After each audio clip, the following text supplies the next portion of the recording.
الحمدللہ والصلاۃ والسلام علی رسول اللہ وعلی آلہ وصحبہ وموالاہ۔ پیارے بھائیوں اور دینی بہنوں، السلام علیکم ورحمۃ اللہ وبرکاتہ۔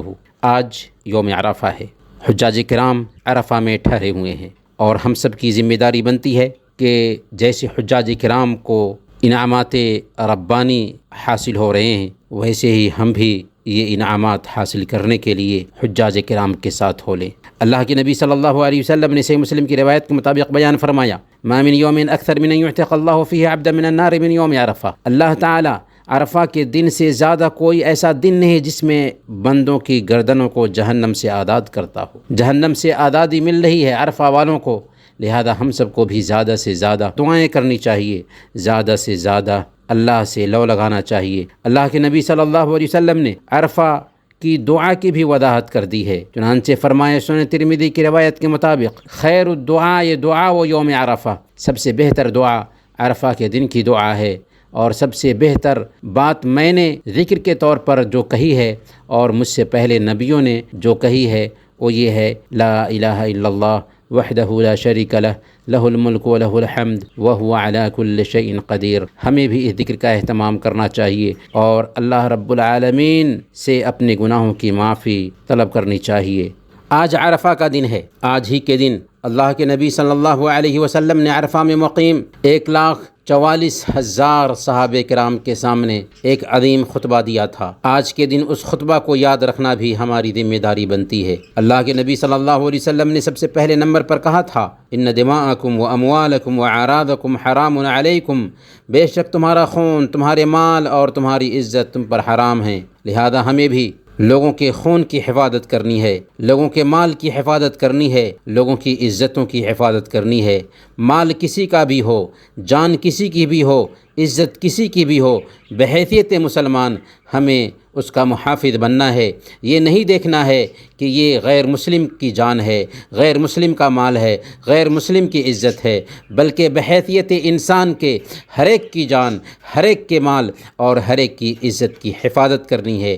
یہ یوم عرفہ کا پیغام ہے۔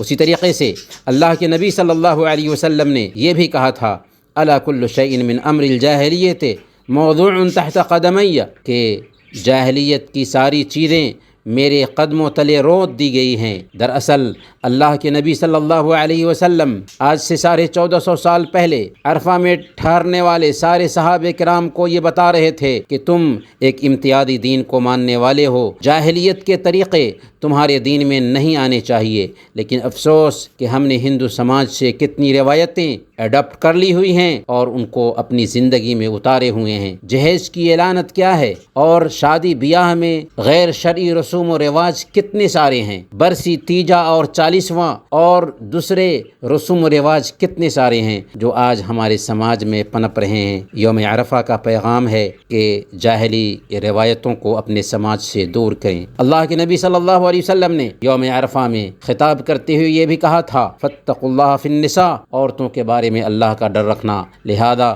ہمارے گھر میں جو عورتیں ہیں ان کے ساتھ اپنے رویے پہ غور کرنا چاہیے، کیا ہمارا رویہ اپنی عورتوں کے ساتھ ٹھیک ہے یا نہیں ہے۔ اللہ کے نبی صلی اللہ علیہ وسلم ہم سب کے آئیڈیل ہیں، خود اپنے بارے میں بیان فرماتے ہیں، خیرکم خیرکم لأہلہ وانا خیرکم لأہلی، تم میں بہتر وہ ہے جو اپنے گھر والوں کے لیے بہتر ہو، اور میں تم سب میں اپنے گھر والوں کے لیے بہتر ہوں۔ اللہ کے نبی صلی اللہ علیہ وسلم نے یہ فارمولہ بھی دیا، لا یفرق مؤمن مؤمنۃ ان کرہ منہا خلقا رضی منہا آخر، کہ ایک مومن اپنی مومنہ بیوی سے بغض نہ رکھے، اسے ناپسند نہ کرے، کیونکہ اگر اس کی کوئی ایک عادت اس کو پسند نہیں ہوگی تو بہت ساری عادتیں اس کو پسند بھی ہوں گی۔ لہذا فیملی لائف کو بہتر بنانے کی کوشش کریں، یہ یوم عرفہ کا پیغام ہے۔ اللہ کے نبی صلی اللہ علیہ وسلم نے یوم عرفہ کو خطاب کرتے ہوئے کہا تھا، فمن کان عنده امانۃ فلیؤدیها الی من ائتمن علیہا، جس کسی کے پاس کوئی امانت ہو اسے چاہیے کہ صاحب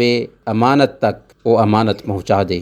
آج امانتوں میں خیانت کا رجحان عام ہو چکا ہے، ہم دوسروں کا مال لے لیتے ہیں اور اس کی ادائیگی کے لیے فکر مند نہیں ہوتے، اسی لیے امانتوں کی ادائیگی کے لیے ہمیں فکر مند ہونا چاہیے۔ یہ یوم عرفہ کا پیغام ہے۔ اللہ کے نبی صلی اللہ علیہ وسلم نے خطاب کرتے ہوئے یہ بھی فرمایا تھا، وَقَدْ تَرَكْتُ فِيكُمْ مَا لَن تَضِلُّوا بَعْدَهُ إِنِ اعْتَصَمْتُمْ بِهِ کتاب اللہ، کہ ہم نے تمہارے بیچ ایسی چیز چھوڑ دی ہے کہ اگر اسے تھامے رہے تو کبھی گمراہ نہیں ہو سکتے۔ وہ اللہ کی کتاب ہے، میرا طریقہ ہے۔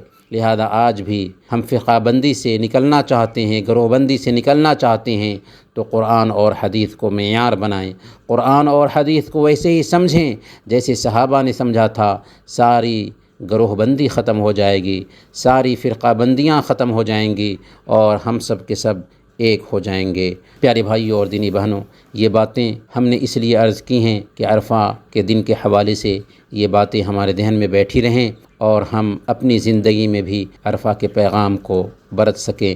اللہ تعالی ہم سب کو عرفہ کے دن سے سبق لینے کی توفیق عطا فرمائے۔ آمین۔ وصلی اللہ علی نبینا محمد وعلی آلہ وصحبہ اجمعین۔